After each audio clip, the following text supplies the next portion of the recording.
আসসালামু আলাইকুম সুপ্রিয় শিক্ষার্থীবৃন্দ, আশা করি সকলে ভালো আছো। আজকের আলোচনার বিষয় 1. সাধারণ তাপমাত্রায় H2O পানি তরল কিন্তু হাইড্রোসালফেট H2S গ্যাস। উত্তর: পানি H2O তরল পদার্থ কিন্তু হাইড্রোসালফেট H2S গ্যাসীয়, কারণ পানি H2O অণু হাইড্রোজেনের সাথে সংযুক্ত পরমাণুর সমূহের মধ্যে অক্সিজেনের তড়িৎ ঋণাত্মকতা সর্বাপেক্ষা বেশি। অনুস্থ পরমাণুসমূহের মধ্যে তড়িৎ ঋণাত্মকতা সর্বাপেক্ষা বেশি।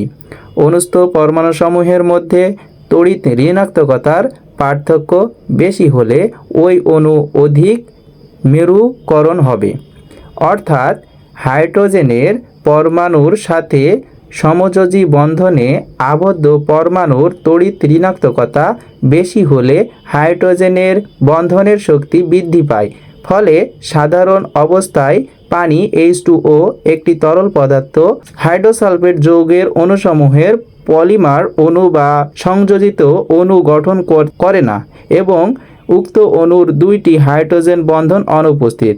সালফার এর তড়িৎ ঋণাত্মকতা অক্সিজেনের তুলনায় অনেক কম হওয়ায় এবং হাইড্রোসালফেট অণুসমূহ অক্সিজেন বন্ধনের অনুপস্থিত, তাই হাইড্রোসালফেট গ্যাসীয় পদার্থ।